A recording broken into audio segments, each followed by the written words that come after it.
Thank you so much. It's truly fabulous to see so many of you here. Not normally we have standing room only at the back. There's a few more chairs at the front.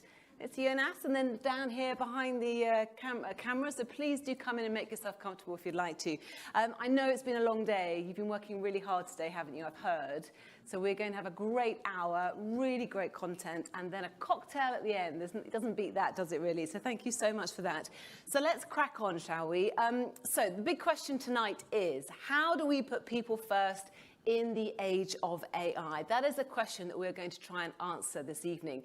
It is a momentous question if we look at the challenge in front of us. We're at the early stages of the biggest workforce revolution of our time. 97 million new jobs will be created by AI next year, 85 million jobs lost. And for everyone else in the middle, those who remain in the same jobs will need reskilling by next year. So if you combine that with the green transition that we know is happening and is going on for a longer period of time, you can see the enormous challenge that's ahead. So navigating this, as I know you already know, is critical. We have, as Gwenaëlle said, great minds on the case tonight. So let me just tell you how it's going to work. 4 panelists are going to come onto the stage in a few minutes' time. I'm going to interview them 2 by 2 in tandems. You will get a chance to ask some questions a little later on. And I'm going to ask you some questions as well to keep you involved and to keep your energies higher. First, though, I'm delighted to say I'm going to have a very interesting conversation with a man who knows so much about AI. He's a very interesting fellow, and I'm very excited to talk to him again. I met him the first time at VivaTech last year. Tomas Chamorro-Premuzic. He's ManpowerGroup's Chief Innovation Officer. He's also Professor of Business Psychology at the University College of London, visiting professor at Columbia in New York. He's the author of 10 books and over 150 scientific papers on the psychology of talent, leadership, innovation, and AI. I know it makes you feel really good about yourself, doesn't it? When you hear that kind of biography. So Tomas, a big round of applause, please. Come and join me on stage. So I'm sure you get asked this a lot, but how much have you used AI in all of that work? Well, most of that was done a long time ago, so unfortunately there was no ChatGPT. I had to do the writing. You know, I would have been 300. I was going to say, 'cause next year will be 300 scientific papers, won't we? Tomas, let's start by asking our audience, our lovely audience, a question here. We're going to just use your hands, no high tech just yet for us this year. But we want to know, it's a crude question, but where are you sitting when it comes to AI? Is it fear or is it opportunity? Now, I'm sure it's somewhere in between, but I'm going to force you to pick an emotion. Maybe it's one just for today rather than from last week or next week. Hands up for fear, hands up for opportunity. Let's start with fear. Who thinks fearfully when we pick an opportunity? There's 2. Well, thank you for being honest. That's very brave of you. And that means we should have a handful of opportunity then. Who's feeling opportunistic? Who's feeling positive about the future when it comes to AI? And did everyone put their hand up? I think some people abstain. Some people are not sure. You're not allowed to. No sitting on the fence tonight. Okay. Maybe they never heard of AI, but that's unlikely. Maybe. Well, they'll know about it by the time we finish, hey, Tomas? Okay, so, Tomas, I mean, you look on Google and you've talked about AI huge amounts recently. You say it's the most significant new tool in a generation. So you're very much in the opportunity camp, as you can imagine. Tell us, then, what you see as the opportunity in the age of AI. I am, and to be honest, it makes me uncomfortable because naturally I'm a pessimistic guy, but you know, I see the opportunity and the potential, which I think I would boil down to first, really helping us become more data-driven in lots of areas of life. Our choices are still very serendipitous, very random, very subjective, which is of course the source of bias, discrimination, prejudice. Ironically, people often attack AI for being biased, but it has a huge potential for debiasing, for example, how we recruit people, how we pick people for jobs, and how we promote people. Secondly, I think there's a great opportunity to shift people from boring, tedious, repetitive tasks that they don't really want to do. I mean, I'm sure it's the same for you, and even for knowledge workers. We spend a lot of time not thinking at work and doing boring and repetitive stuff. All of that should be standardized and then automated. And the third one is, of course, that with the time we gain, we can actually spend more time on human and humane activities. And I think that's where the real value will come. I don't know if it's going to be 89 million or 95 or 75.3 million, because there's a lot of predictions of the jobs that will be created. All predictions indicate that jobs created will outnumber jobs eliminated, but for sure, we will reimagine how we add value. And I think there will be a big transition from hard skills to soft skills, and I think most people will enjoy it. What are the risks? The risk is that we don't do any of this, that we are sit on our laurels and take it for granted. You know, I think Peter Thiel once said that a pessimist and an optimist are the same. If you're a pessimist, you say, oh my God, I can't do anything, it's the end of the world. If you're an optimist, like too much of an optimist, everything will be great and I don't need to do anything. So I think maybe being a moderate pessimist or a moderate optimist will be better, because we have a lot of work to do to desensitize and, you know, reduce the anxieties that a lot of people have vis-a-vis AI.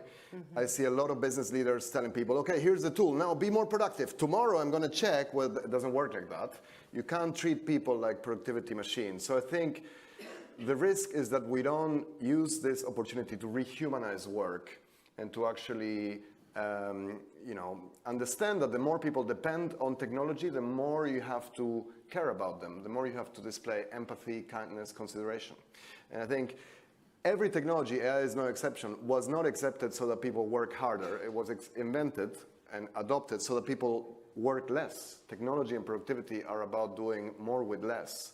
So I think there's also a risk that we just, you know, we optimize for laziness and we don't actually use this opportunity to upgrade ourselves. So I think, you know, opportunity, risk, two sides of the same coin. Yeah, very interesting. So, I mean, how do you see people putting people at the heart of AI in this revolution? What are your advice?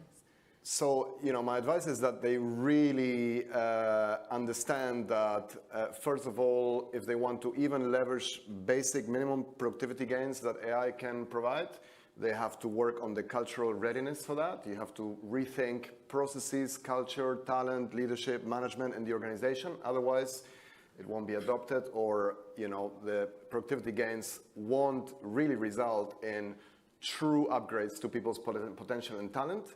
And I think another really important one, look, I tell you, in our business, mostly we put people to work. You know, we do a lot of recruitment and staffing. I think we have seen organic adoption by our recruiters being unprecedented. Normally, when we invent or develop a new technology, we have to tell people, please use it, use it, use it. Here, the recruiters have jumped on it, not because they like it or they're interested in AI itself, but because they don't want to spend time on boring and repetitive activities. They don't want to spend time, you know, looking to through a lot of resumes, correcting CVs, correcting applications. They want to spend time with candidates and with clients. And so again, you know, even recruitment is a wonderful kind of, is an emblematic metaphor of how technology can do a lot of work, but it's at most half of the job, and the other part is the human. And I think here we don't really need to even reskill or upskill people too much to reinvent how they add value in their current job, but we do need to incentivize them. And I think managers can do a great job and play a great role if they can convince people, whether it's recruiters or other employees, that this is a tool that can be like a superpower for them, that it can make them better, it can make them more creative, and it can make their jobs more fun. It amplifies. It amplifies. But the augmentation play, which is what we are pursuing, doesn't happen by itself. It requires great management and leadership skills. Okay. So rapid pace of AI deployment, I think that probably concerns most people in the room here. What kind of framework should companies look for when they're looking to adopt AI? I mean, many companies will be way down that road already, but what would your recommendations be? So I think in general, it's helpful to start with a problem that you want to solve. You know, we see too many organizations seeing AI as a solution waiting for a problem to be solved. They have FOMO, I have to use it because my competitors are, and it's not going to be very helpful if it's a solution waiting for a problem to be solved. Secondly, I think you can start small and build incrementally and iterate, test what impact it has, improve, tweak, and then repeat or correct. And then I would say the third thing is, of course, to adopt many of the great ethical AI frameworks that exist so that you don't, violate any of the looming and increasingly growing regulations that exist, especially in Europe, but increasingly everywhere else. and that you understand that there has to be a benefit for the user, there has to be informed consent, has to be better than the status quo, you have to protect their data, and actually, transparency is key. And all that, is easier said than done if you don't take it seriously. And briefly, in closing, if all companies do that and get it right, what is the potential here? If all companies do it and get it right, we will, because I think AI is just in the beginning. This is the dial-up phase. The Wi-Fi phase hasn't arrived. With the funny music. Yeah, well, exactly. I miss that noise. I'm quite nostalgic about that. Yeah, exactly. I think then data will be the main differentiator. AI will be commoditized. Everybody will have access to great AI, so the quality of your data is what will give you a competitive advantage. And then human expertise. Two people using the same AI will use it in different ways, will be more or less creative, will be able to spot the AI on its hallucinations, or BS, because hallucinations is a euphemism for that, better than others. And fundamentally, human intelligence will change, will be defined as the ability to make smart decisions based on the insights that you get from AI if you have prompted it in a smart way. And so again, the key will be the human skills. AI will be something, again, comparable to Wi-Fi. You're not going to hire somebody because they know how to use the internet. Everybody will be using AI, so you're going to hire them based on what they can do with that and whether they can use it better. Okay, Tomas, thank you. That was a whirlwind tour around, and you're going to stay with us and still continue your commitment into the conversation. But for now, thank you very much. Thank you. Thank you. Tomas, round of applause. Thank you. Thank you very much. Okay. So now it's time to welcome our other panelists. The rest of our speakers are onto the stage this evening. So it gives me great pleasure to introduce you now to Mr. Jean-Philippe Courtois, Executive VP, President for National Transformation Partnerships at Microsoft Corp. Big round of applause, please. Come and take a seat here, please, sir. Nice to meet you. How are you? And we're also joined this evening by Guillaume Delacour, Global Head of People Development at ABB. Guillaume, come and round of applause. Guillaume's going to get the best award for the funkiest training tonight. Yeah, and they're the colour, the ABB. You're on brand right, as well. Right, yeah. So I'm going to talk to these two gentlemen first, but I'd like to invite onto the stage now, because I'm sure they'll want to get involved as well, our other two panellists. So please join me in welcoming onto the stage now Emmanuel Frenehard, Executive Vice President, Chief Digital Officer at Sanofi. Big round of applause, please. Emmanuel, welcome. Come and take a seat. And we're also joined this evening by Ruth Harper, Chief Marketing and Sustainability Officer at ManpowerGroup. Welcome, Ruth. It's lovely to see you. Welcome. Thank you. So as I mentioned, I'm going to speak to these two gentlemen first. If you would like to jump in, please do. Don't wait to be asked or invited. Thank you, because I'm sure you've got an awful lot to say. Okay, so we're talking about this massive transition that's ahead of us, possibly the biggest in our lifetimes. And I know that we have leaders on the panel, so we would love to get your opinion as to how you think we should be navigating this delicate balance between fear and hope. Jean-Philippe, please let me start with you, if you don't mind. A big week for Microsoft this week. Over in Seattle, your CEO, Nadella, rolling out fantastic new AI-ready computers. We know that Copilot's getting a huge amount of headlines right now. Can you briefly tell us... Briefly, that's because I know it's a huge subject, but Microsoft's vision for AI. Well, I'll try to make it short in terms of both the announcement and the vision. I will start with the vision. In many ways, it's very similar to what Tomas said. It's all about enabling and augmenting people and human agency. It's all about really empowering personalization to achieve more by using AI in their tasks, in their activities, in their day-to-day lives, in their professional lives, in their social lives, as one persona. So that's what we do, one person at a time, one organization at a time. This week, we have a pretty big event called Build. Yep. And yesterday, we announced actually the new generation of what we call Copilot PCs. So this is really cool. This is a generation of laptops. We call that Surface at Microsoft. We love Surface. But you'll find many brands where you have what we call NPUs, neuronal processing units. It's basically chipsets optimized for AI work on your device, which means you'll be able, through Windows, to have your Copilot integrate into Windows experience and really use it for everything you want to do with your laptop. And there's a lot more. And today we're announcing a lot more, so because there's news every single day. Yes. So one of the headlines will be obviously also the way we are evolving Microsoft Copilot into an agent. And agents are going actually more broadly than copilots at a user level. They are able to orchestrate business process, teams. And give you an example, because I'm actually working on potential book in the future, and I'm going to using that actually to orchestrate my copywriter, my editor, different roles with an agent. So it's going basically to orchestrate different roles as a virtual team working for me under my supervision on what I want to get done. So those are some of the many announcements coming up. And of course, we'll also announce a new version of what you call Azure AI, integrating, of course, the last ChatGPT-O models on Azure OpenAI, but also the Microsoft LLMs, small models, and more. So I'll stop there with the technical details. Yep, that's but great. It's all about infusing AI everywhere across what you call the AI stack, from your laptop to your Copilot and everything in between, cloud infrastructure, etc. To make our lives better. Thank you, Jean-Philippe. Guillaume, let's bring you in now. I'm sure you'll say ABB has been using AI for decades. I mean, you're a very, very early adopter. But your phrase you use is AI having its iPhone moment, because all of a sudden consumers were all talking about it, even though within your industry you've been using it for many, many years. So just explain to me what that explosion has been like for you and for your workload, given your job as managing a massive workforce at ABB. Yeah. Thanks, Emma, and hi, everyone. So, yeah, I mean, ABB has been around for 140 years, 140 years of technology, of innovation. So, and we have embraced all the possible technologies that came on the market through all these years. AI, generative AI, now it's kind of the fourth generation of AI. Analytical AI was before, rule-based, machine learning, deep learning, and our products already have all these analytical AI capabilities embedded. No? So we have that history of a new technology comes and how do we embrace it inside our organization. But maybe what's different today, I think really the big shift is that this technology is impacting at the same time our employees, our people, the functions, and the product.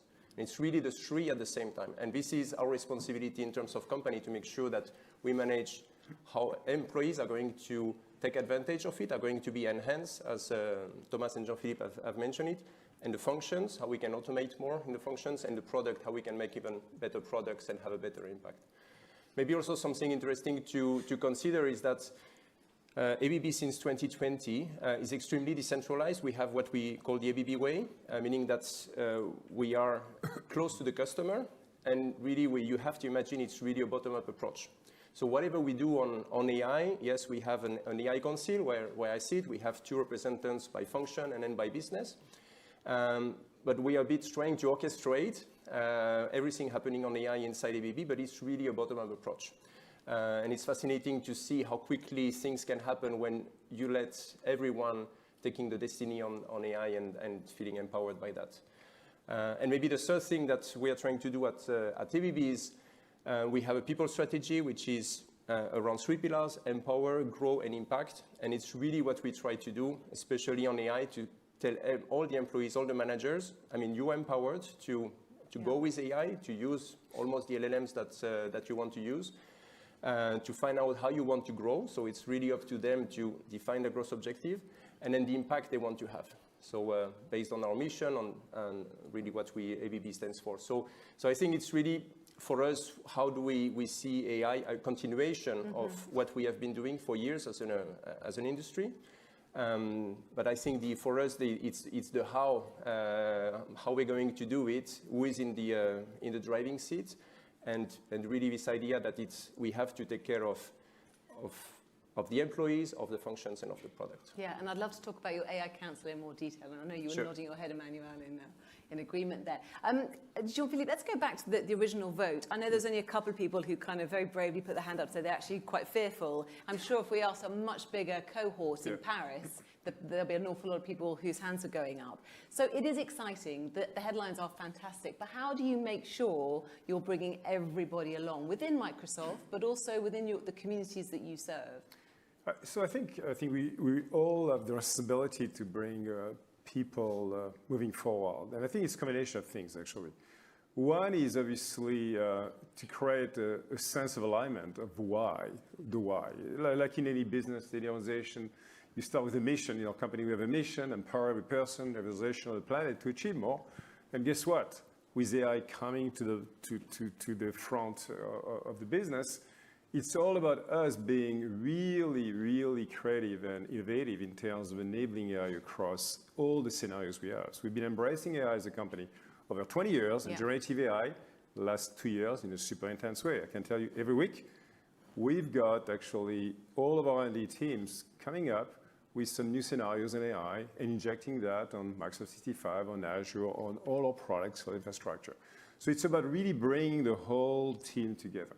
When it comes to the responsible use of AI, which is something we are working on for the last 10 years now, is something that you've got to be very, I would say, very diligent about. And responsible AI is a set of principles, starting with security and privacy, continuing with fairness, inclusion, transparency, and accountability. What does it mean? It's not just words. It's the way we are developing AI products. Same would apply with ABB and our customers. And we are providing a set of basically tools for developers and companies to enable that. So as an example, you've got to do what we call, industry red teaming. You know what teaming is?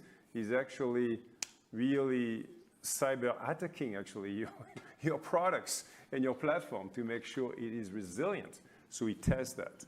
We do the same on inclusion as well. I mean, Tomas was actually making a very good point. In many ways, AI provides the opportunity for many HR functions and more than HR, actually organizations, to de-bias recruitment. We are working with one startup, as an example in UK, with using AI so that they don't use CVs anymore, because you all know that CVs, actually people spend 60% of their time reading one line, the name of the person. And when you change that, guess what? The flow of candidates is very different, very diverse. So it's just one small example of what you can do on diversity and inclusion. And then you continue the same on transparency. We just issued what we call a transparency report. What is transparency? It's about the way you talk, you actually publish publicly, the way you do and train your data, the way your algorithm work, the way you are emphasizing the key risk areas, because there are risks implied by any AI models, and the way you make yourself accountable on that. So I'll stop there because it'd be a longer discussion, but I think the key conclusion for all of you in the room is every organization is going to become an AI organization, AI company. It's not about the tech companies only, Microsoft, Meta, Google, OpenAI, or friends as well. No, ABB is already an AI company and is going to product and promote products and services who are AI products and services. So everything I just talked about has to be enabled into ABB products because their accountability will be on the line as well. Guillaume, can you give us a sense of the mood within the boardroom at ABB? I know that you're a very innovative and forward-looking company, but is there any resistance? I mean, is there concern about the pace of change or the fear of getting it wrong or kind of being opened up to mistakes or letting go of power at all? Well, I think, so I'm not sitting every day in the boardroom, but I think it's really, we know that the ABB way works.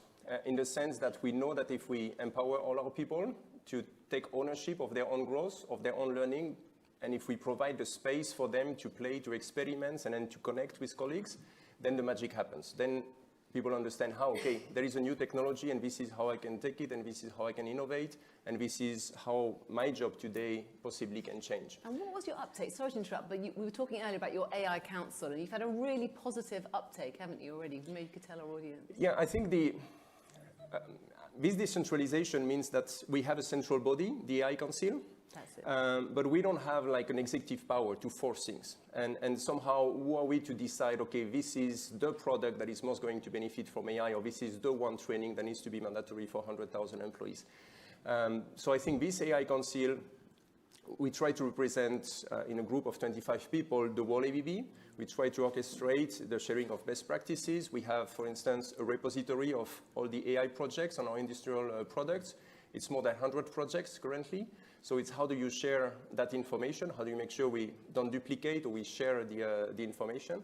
So it's really that role of orchestration. We do hackathons, for instance. So we had a week in March in Poland. We have another one in June, third one in the autumn.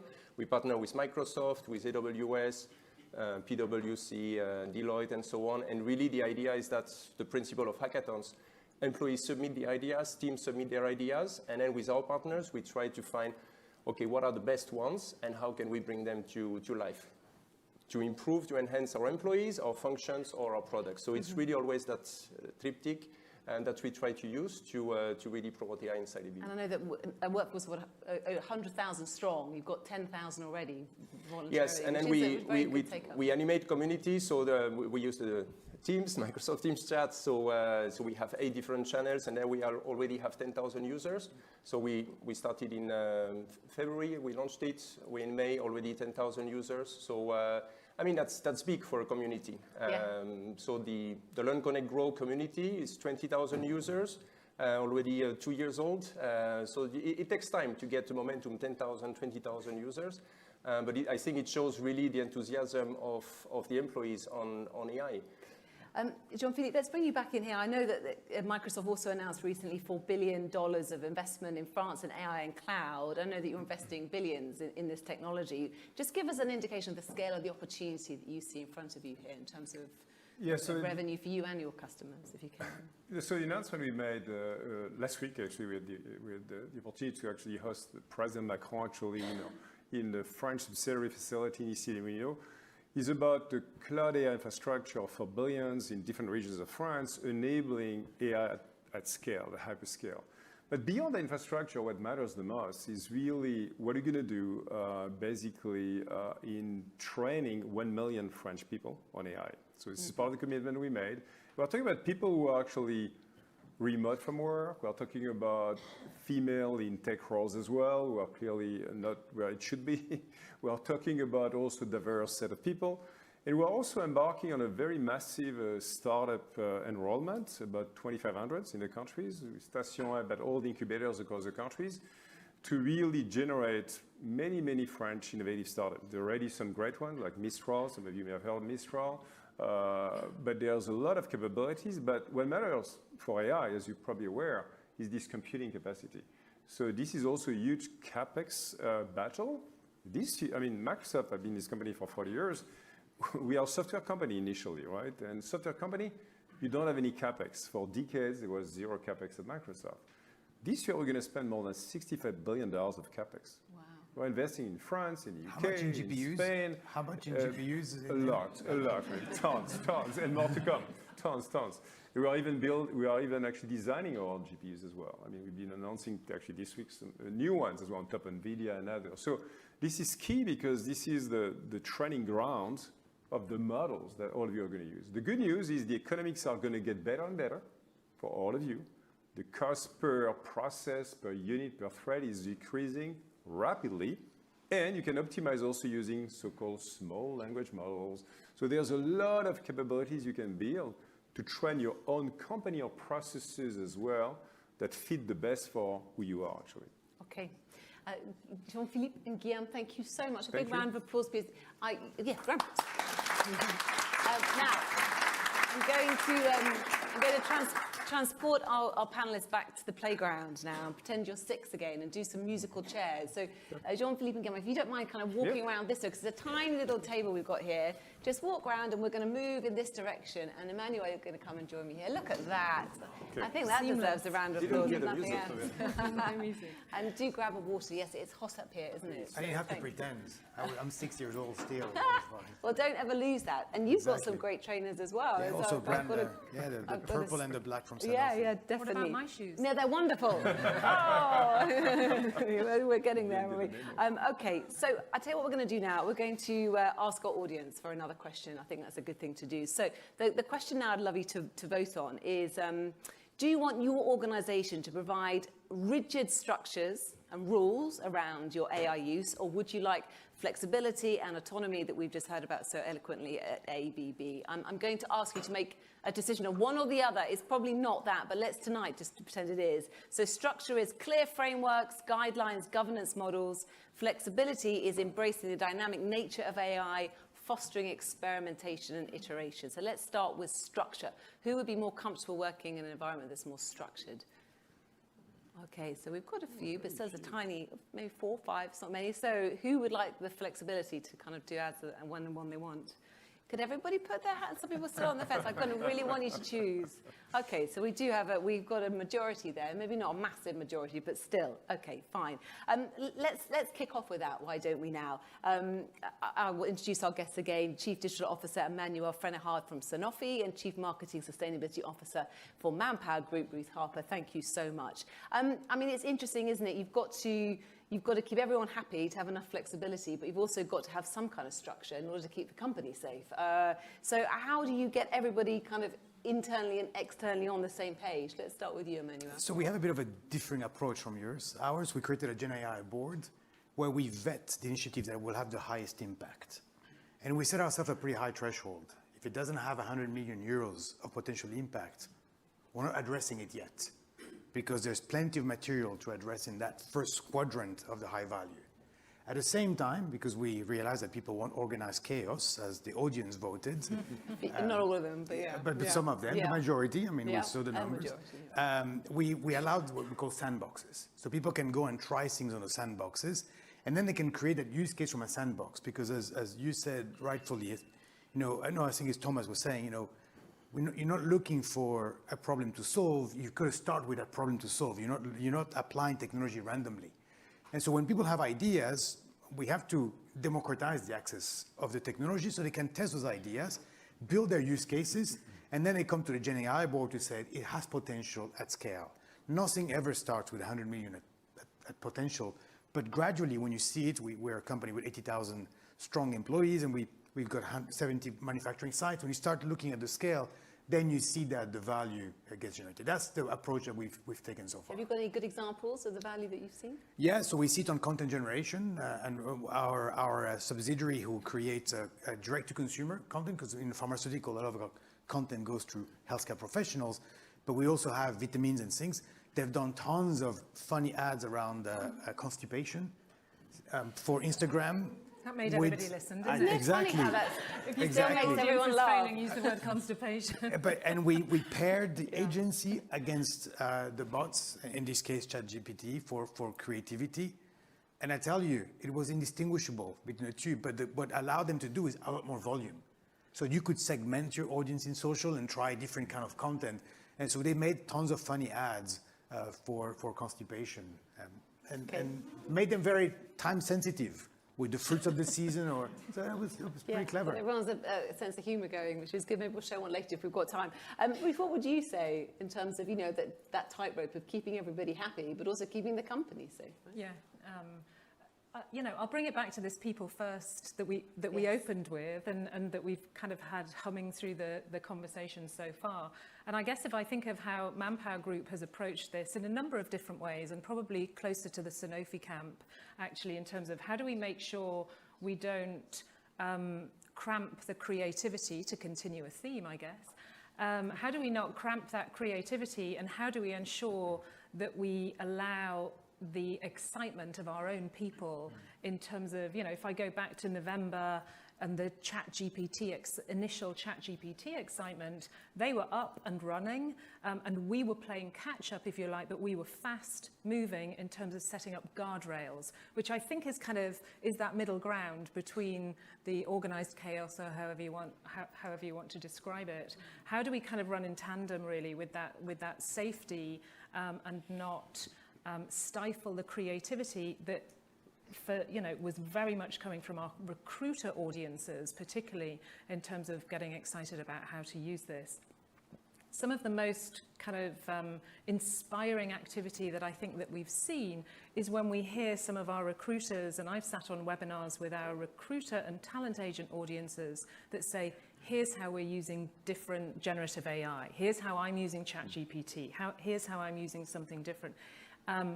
And sitting on our ethical AI board, that makes me feel slightly nervous, because this is true innovation. This is them coaching one another as well in terms of how they're being people first, how they're being innovative, and how exciting it was as well that actually it's a test of your true values as an organization and the ethics that is deep in your organization when you're hearing your recruiters and your talent agents reminding them about the ethical guardrails that exist as well. So, you know, it's fast moving, but it's pretty refreshing as well in terms of who's owning and who's driving this. Back to people first, back to employee driven as well. So big shifts fast. Massive shifts and very refreshing as well. I want to talk about the issue of skills because we know certainly from the beginning, video skill shortages is a big issue, isn't it? And are you suffering from skill shortages? I mean, how would you describe that landscape for you at Sanofi or maybe for your community? I think it all depends when we think of skill shortage, we often think of tech skill shortage. But it really is about adoption that is also important. And so one of the things that we did is we launched this last month, we did this Eye in AI. Everybody has a role to play in AI. Not because you're not a data scientist or a software engineer or a prompt engineer or whatever role that might be or an MLOps, that you don't have a role to play. And we touched, but with our webinars, we impacted about 17,000 employees in the company, 3,500 took upskilling journeys, and they're not tech people. So that was the first thing we did is we realized that, of course, in my team, we've got challenges in shortage, so we're upskilling our teams in the technology and digital space. But it's everybody, how you bring everybody along. And that was, this is probably the biggest, for me, moment, that aha moment, realizing that this is the first time that the technology moves at a pace that I had never seen before. At the same time, if you really dissociate some parts of your organization from it, you're at risk of losing them. And them completely really disengaging with the rest of the model. So we saw it's important to bring everybody along. So we've overemphasized the focus on employees at a general scale. And then we looked at skills that were lacking in specific areas, pocket areas. But it was how do you bring everybody at level. Mm-hmm. How would you describe the skill shortage? Well, we've been looking at the skill shortage for 17, 18 years, and it becomes increasingly acute. And it's not just a technology skills shortage, but it is more acute within technology. Increasingly, what we're beginning to see too is a real focus on soft skills and those human skills, as we like to refer to them. And if you bring that right back to what we're talking about this evening, it's around that curiosity. Is it the tech people who are learning and curious about AI, or is it your organization as a whole? So that kind of unleashing of that curiosity around AI, you know, we've all focused on this too in terms of we've done research that's demonstrated 50% of people are excited about AI. So half are really uncertain, half are fearful for their roles. How do you harness and reassure and address that uncertainty in a world that's been fast changing? And all we're saying is this is going to get faster too. So how do we unleash that curiosity with a little bit of humility too, I think, in terms of there are very few people in organizations that are experts on generative AI at the pace with which it's moving. We just hosted an event for clients in the UK last week, and we had a great keynote speaker. She asked the room, 400, 500 people, who believes they're an expert in AI here in the room.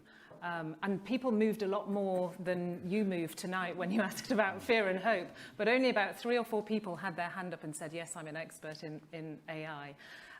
She went on to tell such an inspiring story about being open about not knowing where this is going and at what pace it's going. I think when your executive leadership team is bringing in experts on a quarterly basis to begin to explore the impact of AI, the potential of AI, that's an incredibly strong message to filter through the organization. When your recruiters are pushing up how they're using AI within your business to drive innovation too, that's incredibly healthy. So that appetite for learning, that honesty around the pace of change with which we're moving. We also talked last week around how many people in this room are hiring AI prompt engineers. Only one person put their hand up, incredibly. And, you know, the discussion in the room was, well, quite very surprised by that. And I don't know whether are you all behind or are you all ahead of the curve? I'm not quite sure because it's changing so much, right? But the takeaway from that was, well, do you know what? make sure you hire them on a temporary contract, and I would say that anyway, wouldn't I? But full disclosure, but these skills are changing every 12 to 18 months anyway, and within 12 to 18 months, it will be AI agents that are setting goals, that are prompting themselves almost. So this kind of pace is exciting, but incredibly uncomfortable for leaders and for individuals too. Within HR. So on the issue of training, because we heard that the World Economic Forum believes that half of all jobs will need some form of reskilling by next year. So it's no time at all, is it? What are you doing for training, and what kind of tips could you give us? You mentioned curiosity. I think that's the number one thing. And you've got to create curriculums that apply to different kind of maturity cycles in people's learning. For us, that was one of the big learnings. We created curriculums and we realized they were not granular enough. You really have to start understanding your audience and in the company, and understand not everybody will benefit from the same level of training, but also make training very engaging, very pertinent, very short, so that there is this bite size and you want more and you grow from it. And so we spent a considerable amount of time and investment building a curriculum. And we have multiple curriculum from the kind of roles. If you're a member of the XCOM, you also get training. There is no exception in our company. Everybody's getting trained. And in what form? Is it computer? So there's some of it that is webinar, the live webinar. So the live webinar has an interesting aspect to it. You've got to be present. And we try to not necessarily record them. So we said you've got to be present in that moment. So there's that fear of missing out that one of you mentioned. That fear of missing out is, I was at a webinar, I wasn't. And because you have great speakers, it creates a certain buzz. For the XCOM, we're developing a training right now, which is a very interactive training, very clever, which is like a decision tree. You answer questions, and you can use chat, and you can use text, and if you answer, it takes 1 or 2 passes, which means that you're going to complete a curriculum without knowing it, because it's fun, and you can't stop it. There's no, pausing it. When you start that session, you've got to do it all the way. So we're experimenting with new formats. But I think what was most important for us has been creating curriculums for certain personas in the company, and we grew the number of personas.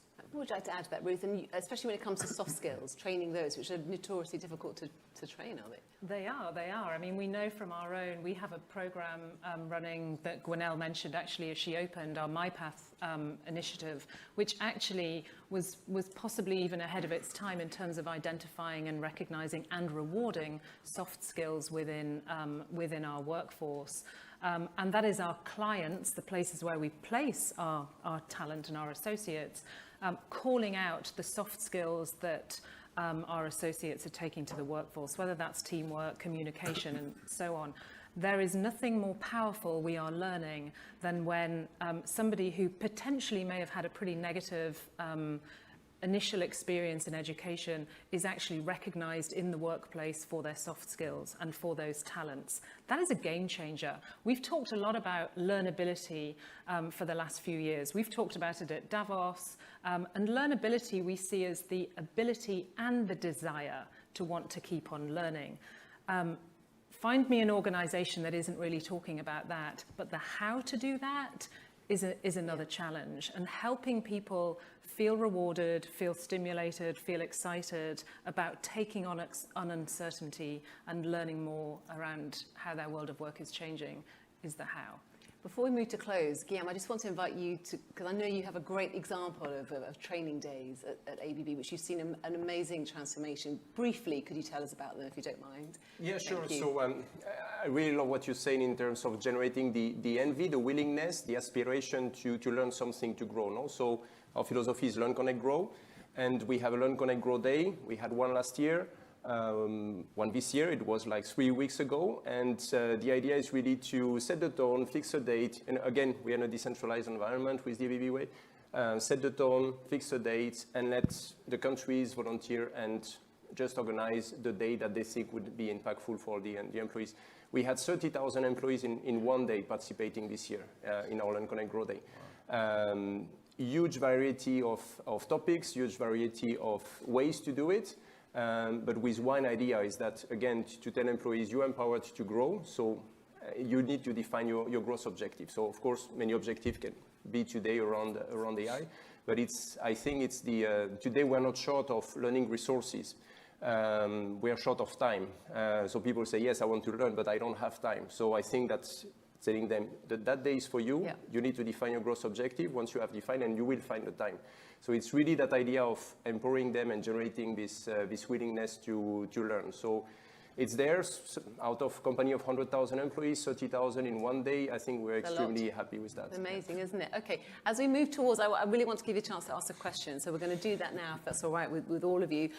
One final vote for the room, if you don't mind. We're talking about training, so I'd love to get your views on training as well. How do you hope that AI is going to affect your role with either a major training shift that's going to keep your life interesting, or do you hope that AI is going to affect your role marginally and you'll be able to continue like going on with this minor training enhancement? So it's either a major training shift or a small training enhancement. So should we start with hands up for a major training shift? Okay, that's interesting, isn't it? More than maybe I thought. And what about if you think you only need or you only would like a small training enhancement? Hands up, please. Anyone brave enough to tell me why? We'll come back to that a little bit later. Okay, thank you so much. Okay, so we are almost at the end of our time together, but I've got some quick fire questions I'd love to ask our panelists before we open the floor to questions. And let's start, Ruth, with you. If you were enrolling in university right now, what subject would you be majoring in? Geography. And why is that? Because I've done it before and I love it. Okay. And I believe that you can get geography, economic, physical, into every other part of whatever you're going to do in your life. Who knew it would be a red thread? And doing something that you're good at and passionate about is maybe what's going to keep your curiosity alive. Interesting that it hasn't changed. How about you, Jean-Philippe? Would your subject change, and what? And what would Oh, you be go for? entrepreneurship. Entrepreneurship. Maybe I would not go to university to do that, actually. That's very interesting. It's Micro course. What did you study out of interest? Business. Okay, fine. Yeah. Okay. Emmanuel? I studied business, and I think I would look for something where I had more passion for. I did it because it was kind of by default, and I had not found the passion. So my advice would find something you truly like. You like geography, go for it. So it won't affect your job? No. Okay. How about you, Guillaume? Neuroscience. That's what you'd go for? Yes. Well, congratulations. That's I don't know. That might take a lot of time. Yeah, I think it's a fascinating time today. So we have a technology like never before. And also we are making major advances in neuroscience to better understand ourselves as humans. I think that really to ace generative AI, we need to find that balance between being digital and keeping us as humans. So I think, Tomas, you're spot on with your book. But it's really finding this way, and I think understanding the neuroscience even better can help us to understand ourselves as humans. So let's ask Tomas. If you were to go back to university, what would you take as your major now? Education, because it needs to be disrupted and upgraded so that it can keep up with the times. So education. No, education. Interesting. Very good. Thank you very much. So if you're entering the workforce right now, at the beginning of your career, what kind of job would you be trying to secure? Probably given today's conversation. What would you say, Emmanuel? One where you learn tremendous and you take a tremendous amount of risk as well. What kind of job is that? I would say a startup. Go for companies where you're going to touch everything all at once. It's going to be crazy. You're going to be on your toes, but it's a great way to learn because one day you're COO, one day you're CEO, one day you're Chief Tech Officer, and you rotate very quickly, and in 3 years, you've accelerated your learning. What would you say, Ruth? The same as startup. How do you just get reach across everything that you can do? And walking into a startup and coming out of university is a big challenge, right? So pretty exciting opportunity. Jean-Philippe, what would be your first job? What was your first job? You were a sales rep at Microsoft. I was sales so guy, you literally have worked your way from the very, it's amazing.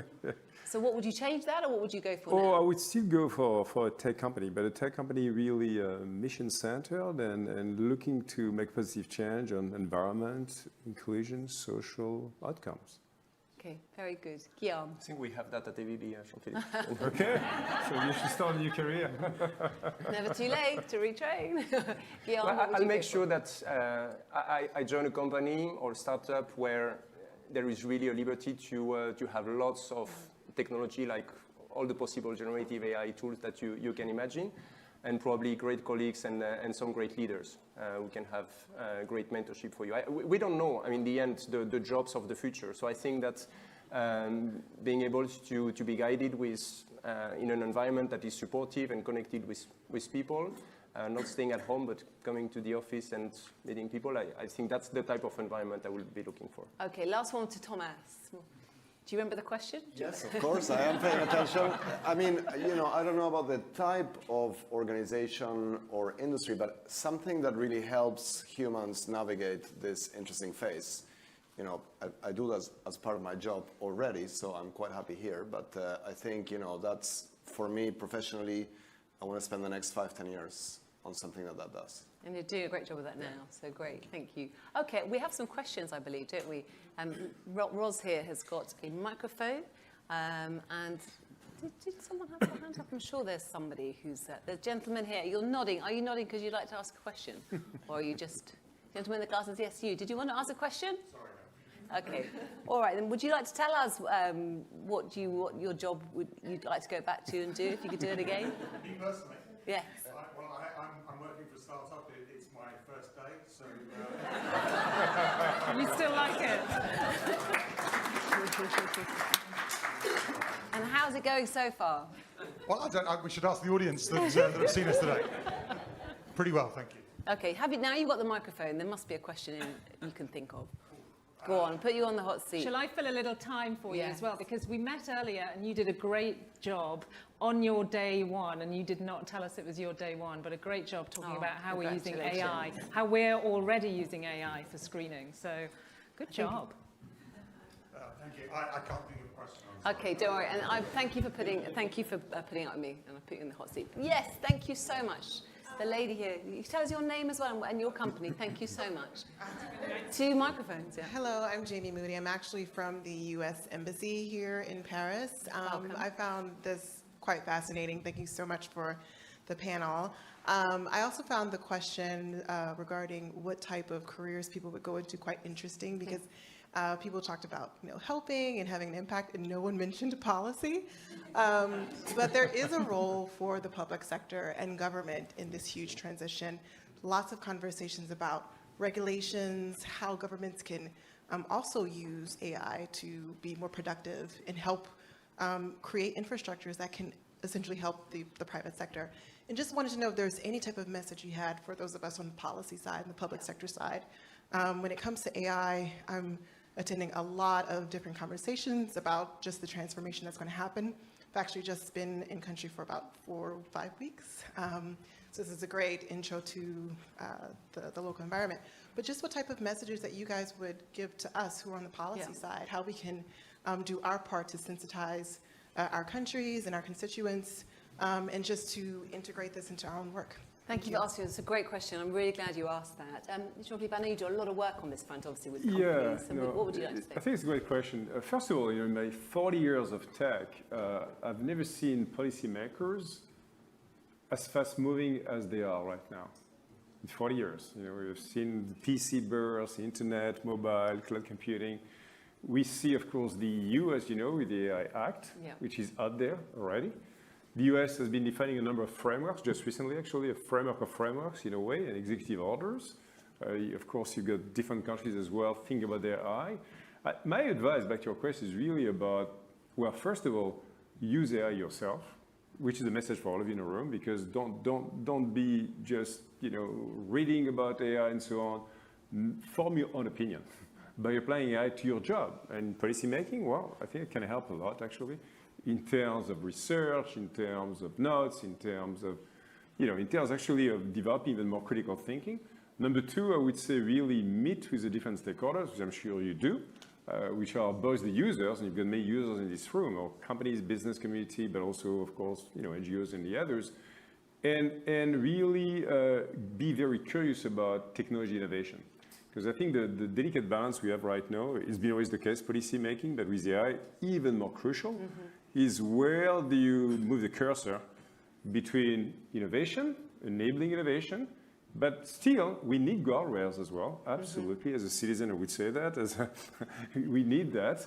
And so it's super important for policymakers to understand where do they put their guardrails on, and where do they enable innovation for? And there's a lot of discussion going on, as you know, right now between US, Europe, and Europe has a different approach on risk, basically a risk taxonomy, which makes sense intellectually, I would say. But if you get too strict on that, well, maybe we'll not be on the right side of history in a few years. At the same time, you got China with, the whole country's on AI, investing like crazy all over, from university to tech companies to the rest of the economy. So it is super important. I think policymakers have a critical role to play, and I'm glad you asked the question. Yeah, that's a great question. Ruth, you'd like to add anything to that? Or Emmanuel? If not, then don't worry. Okay, we'll move on. Any other questions? We have a gentleman. Did you want to? He was putting his hand up, but he's not now. Oh, well done, Tomas. He multi-skilling. Excellent. Good job. Can you tell us your name as well, sir? Please? Sure. So my name is Michael Bashleski. I work with Capgemini, also American transplanted to Paris. So continuing the trend. I love the panel up here, and I love the diversity of skill sets and thoughts. And I think one of the things that I heard talked about from consumers to IT workers to everybody as part of the stakeholders today. I think if we look at the age of AI and merge it with sustainability, all of humanity is a stakeholder in the age of AI.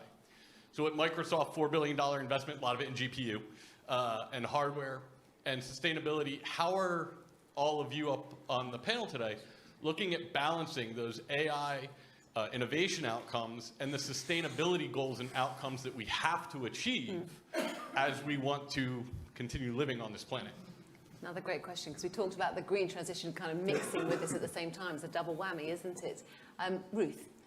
That is a great question, and is probably an event in itself. So thank you for flagging. And if you are around at VivaTech, there will be a whole lot of people as well that want to be part of that discussion, because every year at VivaTech, I would say climate action, climate metrics, climate shift is a really kind of critical place where technology and sustainability is coming together for many organizations. I think if we stick with our purpose statement, where we talk about how do we put more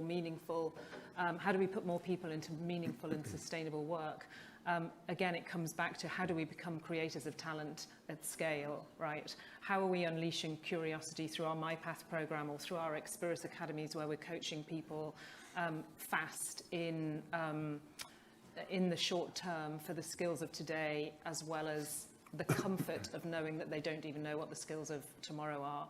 And if that's the E around climate action and how we measure and plan, how we develop skills at scale, and then from a G perspective, how we're ensuring that we're setting a high bar from a leadership perspective in our industry and in our supply chains and with our partner organizations. I think it's all of those questions we need to be asking ourselves, and where AI is a part of that, as well as where we lay the guardrails to manage some of that too.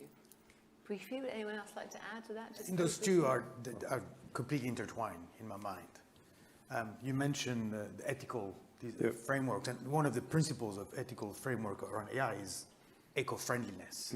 And so don't use what you don't need.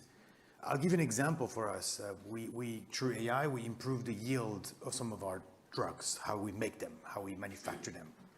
That destroys a bunch of wastage, because you focus on fewer ingredients, the better conditions for it, and you have the highest yield. That's a perfect example for me where, of course, we're using technology, of course, we're using CPUs and GPUs behind it, and we measure the output, and we have to become much more regimented at how we measure the consumption, but also the benefit of it.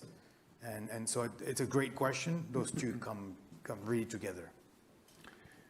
Yeah, I mean, I could add a lot on this topic. It's a big question. As you know, I think there's different layers to this question. One, as a big tech company, at Microsoft, obviously, this is core of what we do across all the layers. So we've taken a commitment, and we're actually on the way to do it, to be net positive in our data centers footprint by 2030.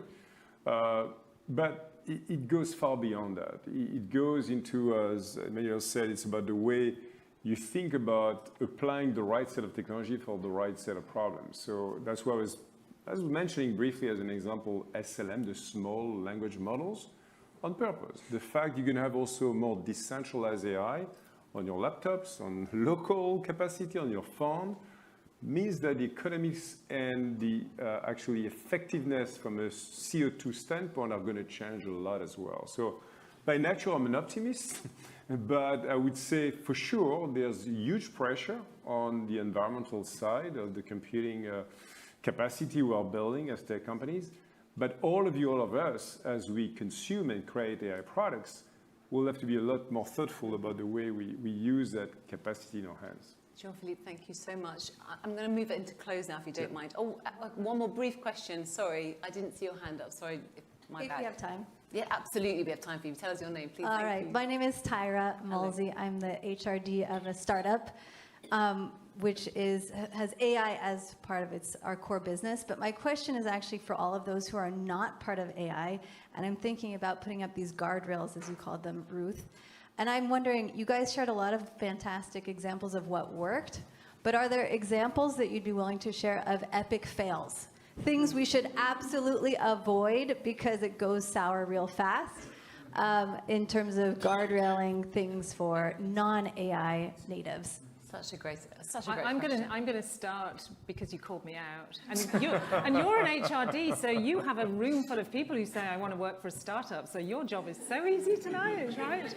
I guess probably the epic fail that we've probably all read about is those organisations that just think it's the easiest thing in the world to say no AI, and it seems a really hard thing to believe now that back in November and December.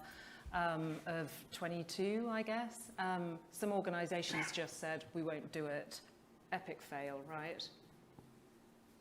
That's a good answer. We've got a few projects that we did where we were enamored with, and when you look at the value that they deliver, sometimes the cost and the impact is much bigger than the value. So I would say do things to start with a minimum viable product, test it, be truthful about what you're measuring, measure it, and kill it soon. We've dragged a number of those epic failures, if you want, and end up costing you a lot of money. Also a lot of lost brain matter, which is the most valuable currency you have in your world. Mm-hmm. Yeah. Maybe, not sure if it's an epic fail, but I think the two risks. One is that people experiences today AI. Some of us are absolutely fascinated by it, and some others might say, well, it didn't give me the exact perfect answer because I knew the answer. No? So I think that we have to think that the AIs that we are using today are the worst version that we will use ever. No? So the pace of innovation and what's coming on the market is so fast that it's one version after the other, and it's even better. No? So I think that we should not stop at the first experience that we might have with AI, and I think that it's hard to bring some users who might have a bad experience today later on. Try it, yeah, it's really better now. So I think it's how do we crack that case to make sure that people understand that's the worst AI, and it's already so amazing, but that's the worst AI I will ever use because there are more AI coming up. No? And I think the other risk, I think, is the loneliness that AI can bring. I think we were discussing it in the breakout room before, that we spend our lives on a screen of 10 by 5 centimeters, you know? And I think that this is the risk of loneliness, and AI has that power to be so catchy that we can be even more on that. So this is why we really try to focus on non-connect grow, the connect piece. How do we connect people and bring them back in the room?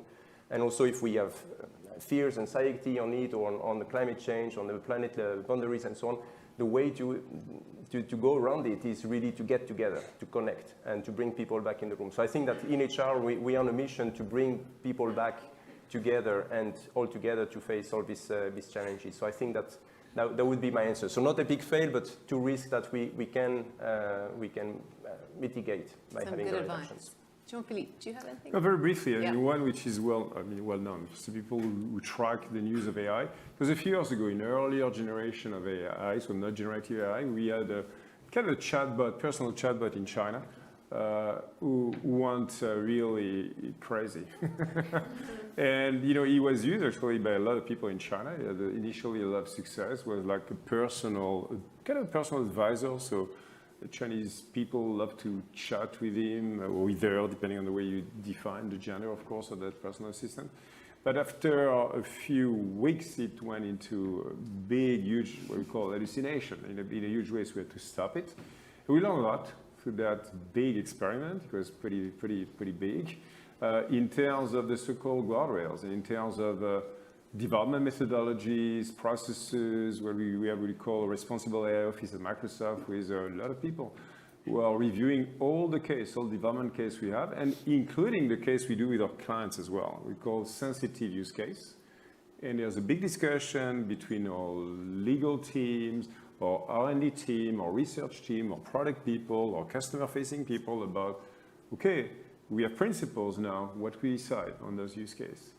And then based on that, we have agreed of things we don't want to do as a company. And so but it has to be a continuous learning, and I would advise any one of you, actually, whatever is your business, to have this kind of governance process as well, to make sure you understand the kind of AI products you're going to bring to the market, because you are ready, obviously, as a startup, and many of you will as well as part of your company.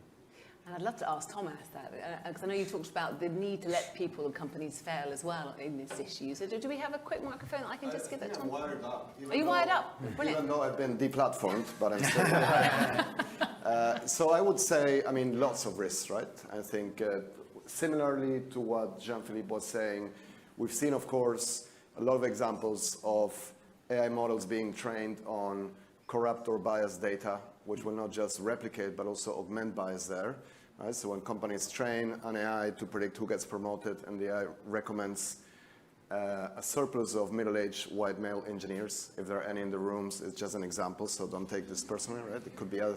And then they said, okay, we're not going to use the AI because it's biased. You know, well, middle-aged white male engineers will continue to get promoted because they're learning and replicating what goes on there. I also think a real risk is that people start to think less. Some of you might be familiar with the work of Daniel Kahneman, Nobel Prize-winning economist, psychologist actually, who talked about system one. Most of the times we make intuitive decisions very fast, and they tend to be biased. System two is thinking slow. And generative AI is kind of like the automation of system two. So it's a good excuse for not thinking. And you can look at something like ChatGPT, it's sort of like a microwave for ideas. It will churn out ideas very fast.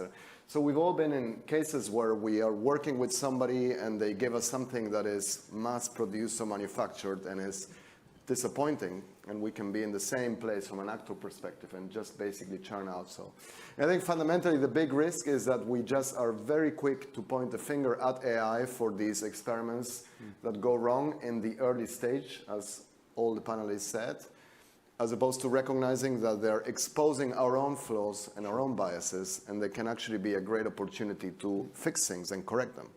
I would say for sure AI, generative or otherwise, unlike humans, doesn't have a fragile self-esteem that it needs to protect by, even Thai, or the example you mentioned, it doesn't have a fragile self-esteem that it needs to protect by bringing other people down and acting in vicious ways. It's only replicating evil human traits when we don't take them out.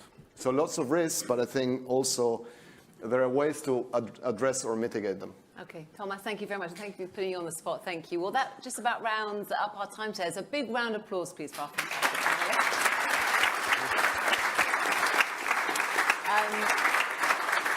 I know that Emmanuel, Ruth, Jean-Philippe, and Guillaume are going to hopefully stay with us, go up to the 20th floor now, is that right, for a good cocktail? And we really hope that you can join us as well and keep the conversations flowing. I know that you're happy to take more questions, I'm sure you will. And thank you for those who've been watching online as well. We hope you also have had a really interesting time with us. We appreciate your time as well. Thank you for joining us, and we'll see you on the 20th floor. Thank you very much. Bye-bye.